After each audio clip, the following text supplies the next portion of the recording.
Okay, I put the heater on. Eheim heater. This is a 300 watt heater, and this is a 60-gallon all-in-one aquarium. In the temperature, and this is pretty solidly at 78.6 degrees. I'm pretty sure. Wait for it. Okay, maybe, oh, there we go. Okay, so it's at 78 degrees. I've taken this temperature multiple times, and so the Eheim heater is calibrated properly. 78, as long as it's in 78, I don't really care. I'm not trying to get like 78.0 or anything, but that's where I'm at right now, heating up this tank so I can get fish in it.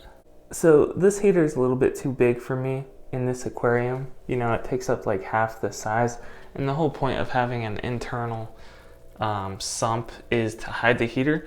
So this is 300 watts.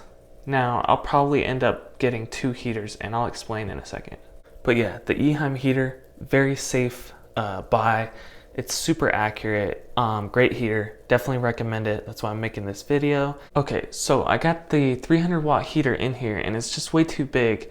I mean, it's the perfect size for heating this tank by itself, because when I'm calibrating a heater, I do 1 gallon for 5 watts. So 60 gallons, 300 watt heater works out perfectly. Now to do that, I'm gonna have to get at least 2 150 watt heaters. So that's probably what I'll end up doing, but I haven't decided yet. Also, I wanna try a couple different canister filters. I know this is a Eheim heater video, but you know, there's really not a whole lot to show. One thing I care about is, does the heater work, and does it stay at a certain temperature accurately? So what I have found is that if you have a big enough heater and to where it doesn't have to work so hard, then it very easily stays at the proper temperature. If you don't want to have like a big ugly heater in your aquarium like this, just so you guys know, this isn't the setup this is gonna be. I'm just cycling right now. But if you don't want a huge heater, like this is a great heater, but you don't necessarily want to look at it in your aquarium, well, then you can get a sump and put the heater down in the sump, or you can get an all-in-one aquarium like this, and that's one reason I like the all-in-ones.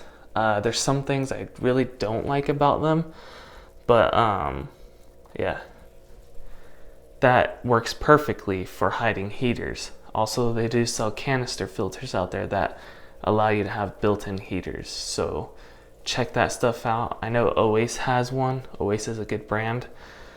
I don't know if you can put an Eheim heater in it though, so you know, maybe that'll be an experiment I do in the future, but I doubt you can, because they're gonna want you to buy their own heater.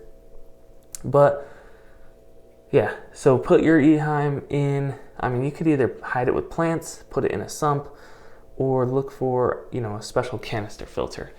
Or you can build like a inline, do-it-yourself canister filter or inline heater that can also hide heaters as well. All right, so Eheim heater, I will throw a link in the description below. Also, I'll throw a link to the thermometer as well. See something funny? I had to use this light bulb because I haven't unpacked the light bulbs from my stands yet. And I took it from up there above the washer and dryer. Yeah.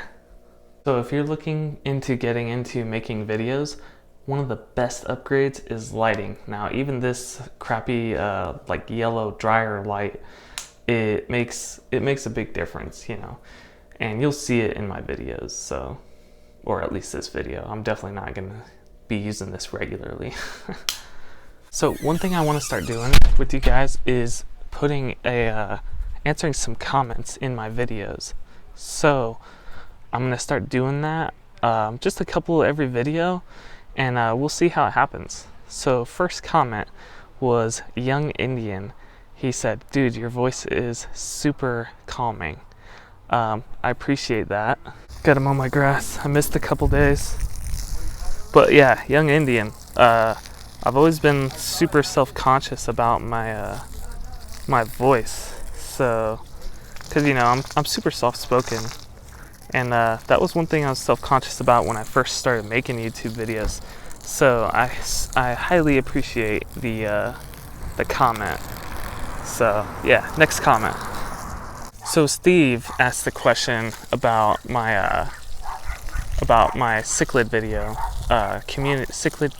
firemouth community video, saying when I said single cichlids, did I mean only one species or one of each cichlid or things like that? And that's not what I meant in that video. In that video, I meant having one cichlid like it's a beta in a tank by itself. So the reason for that is because, you know, it guarantees they're not going to fight with anything. Cichlids get pretty big.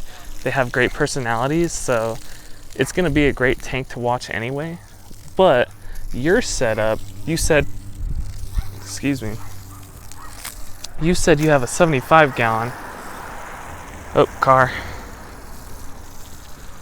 You said you have a 75 gallon tank and you are trying to put a firemouth and a cara and an angel in, and you said something else too. But I definitely think that'll work. I think that's definitely enough space to put that in, or for your cichlids to have their own territories and whatnot. And you know, having single species, they're not going to be breeding, so they're not going to be as aggressive if they are aggressive. But you're definitely going to develop a hierarchy and like a tank boss. So just be aware of that. It might be a little bit of aggression at first, but it'll most likely die down. So why was I watering my grass in this video? Well, the grass is dying out there, and fish tank water is going to be great. So I'm going to be using my water change water and recycling it for watering my grass. Anyways guys, thanks for checking out my video, and I will see you guys on the next one.